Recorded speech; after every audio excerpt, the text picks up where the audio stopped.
अब एक ऐसे खतरे की बात जो हम सब के ऊपर मंडरा रहा है। सावधानी हटी, दुर्घटना घटी। हम बात कर रहे हैं डिजिटल फ्रॉड या डिजिटल अरेस्ट की। यानी आपको फोन के जरिए एक अननोन फोन आए और आपको एक तरीके से बंधक बना लिया जाए और आपके बैंक का एक्सेस लेकर पैसा ट्रांसफर कर लिया जाए, जो कि आजकल बड़ा ज्यादा चर्चा में है। डिजिटल अरेस्ट, उसकी बात यहां पे कर रहे हैं।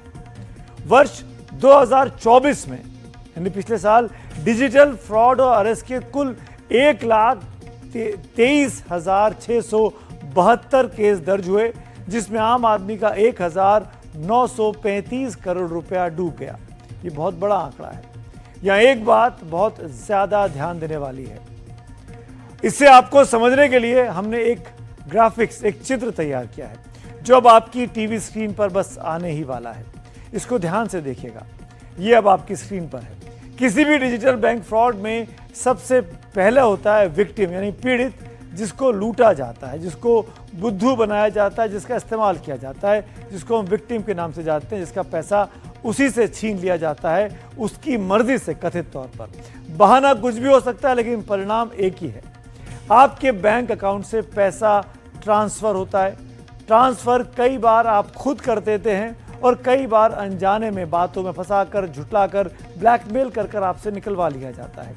और कई बार आपको पता नहीं चलता, लेकिन आपके बैंक अकाउंट से पैसा दूसरे बैंक अकाउंट में ट्रांसफर हो जाता है।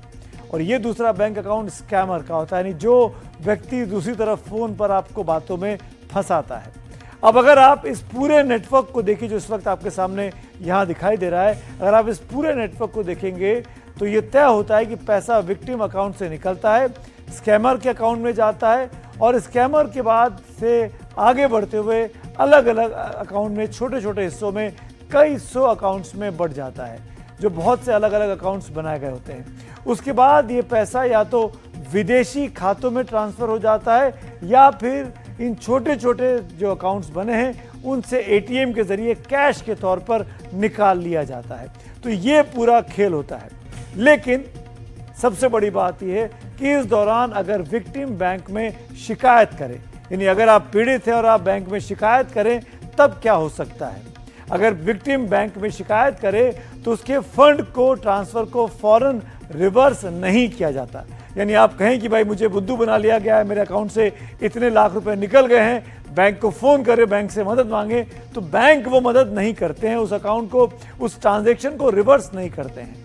बड़ी रकम के ट्रांसफर पर दरअसल रिजर्व बैंक ऑफ इंडिया के यानी आरबीआई के कुछ नियम हैं कि अगर औसत से बड़ी रकम निकल गई तो ट्रांसफर से पहले हर बैंक सिक्योरिटी ड्रिल करता है।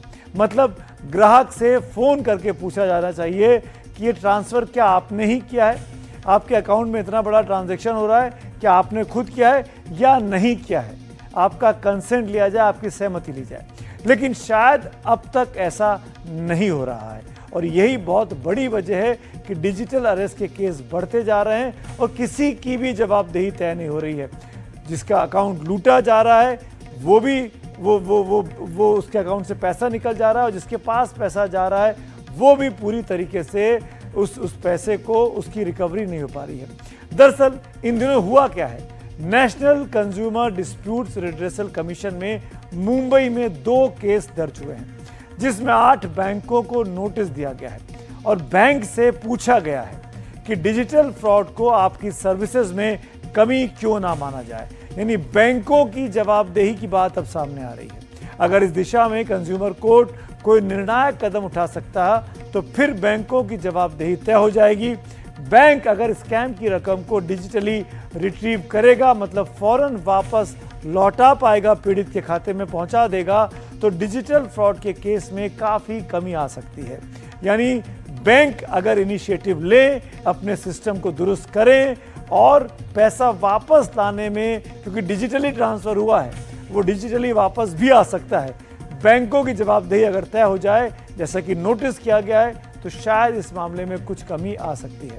इस विषय में मुंबई के national consumers disputes redressal commission में क्या हो रहा है, ये जानने के लिए हमने वहां के वकील महेंद्र लिमे से बातचीत की है, उसको आपको सुनवा देते हैं।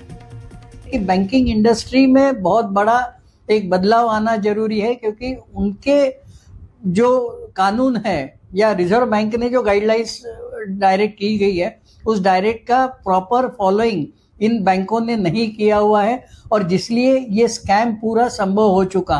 तो इस तरीके की ये जो बैंकिंग सिस्टम है उसमें भी काफी बदलाव आने की आशा हम लोग उम्मीद कर रहे हैं, ताकि कंज्यूमर अपना पैसा जब बैंक में रखता है तो उसको भी ये सेफ्टी महसूस होना चाहिए कि मैंने मेरा पैसा सही रखा हुआ है।